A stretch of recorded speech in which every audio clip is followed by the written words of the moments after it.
ప్రియమిత్రులకు శుభోదయం. మనం ఇప్పుడు మహాకవి ధూర్జటి రచించినటువంటి శ్రీ కాళహస్తీశ్వర శతకం నుంచి 12వ పద్యాన్ని చూస్తున్నాం. నిన్ను సేవింపగ నా పదల్ పొడమని నిత్యోత్సవం బొబ్బని జనమాతృ మహాత్ముడనని సంసార మోహంబు పైకొనని జ్ఞానము కల్గని గ్రహ కద్గతుల్ కుందింపని మేలు వచ్చిన రాణి అవి నాకు భూషణములే. శ్రీకాళహస్తీశ్వరా.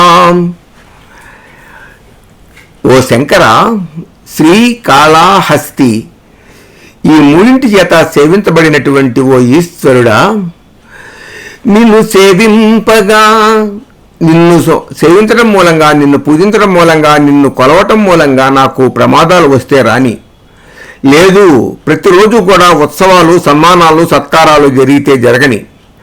నేను కేవలము మానవ మాతృణ్ణి అని కొంతమంది, నేను మహాత్ముణ్ణి అని మరికొంతమంది నన్ను పొగిడితే పొగడవచ్చు, తెగిడితే తెగడవచ్చు. సంసార మోహం పైన పడి నేను అప్పుడప్పుడు దారి తప్పుతూ కూడా ఉండవచ్చు. జ్ఞానము కల్గని, నీ యొక్క సేవ మూలంగా, నీ యొక్క ఉపాసన మూలంగా నాకు జ్ఞానం లభిస్తే లభించని, గ్రహగతులు కుందింపని, రోజులు బాగుండగా గ్రహగతులు తప్పి బాధ కలగని, మేలు వచ్చిన రాని, లేదు మంచిగా ప్రయోజనం కలిగి నాకు సన్మానాలు, సత్కారాలు, బంగారాలు, వజ్రవైఢూర్యాలు, సంపదలు కొలలుగా వచ్చిన రాని అవి నాకు భూషణములే. అవి అన్నీ కూడా నాకు అలంకారప్రాయాలే తప్పితే స్వామి, నిన్ను మాత్రం నేను వదిలిపెట్టి ఉండలేను. నీ సేవ నేను చేసుకుంటాను. నాకు ఏది జరిగినా కూడా అది నీ యొక్క అనుగ్రహం మూలంగా లభించింది అనుకుని ఆనందిస్తానే కానీ వచ్చినప్పుడు ఆనందపడటం, పోయినప్పుడు బాధపడటం అనేటువంటిది నేను చెయ్యను ఈశ్వర అంటున్నాడు ధూర్జటి.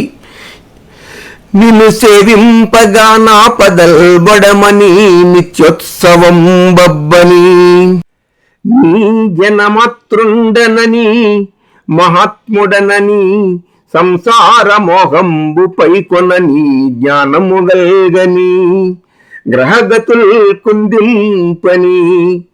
ఏది జరిగినా కూడా నీవిచ్చినటువంటి అనుగ్రహమేనని, నీవిచ్చినటువంటిదేనని భావించి ఆనందపడతాను అని చెప్పి ఈశ్వరుని యందు తనకు ఉన్న అచంచలమైన విశ్వాసాన్ని, భక్తిని ప్రదర్శిస్తున్నాడు మహాకవి ధూర్జటి. స్వస్తి.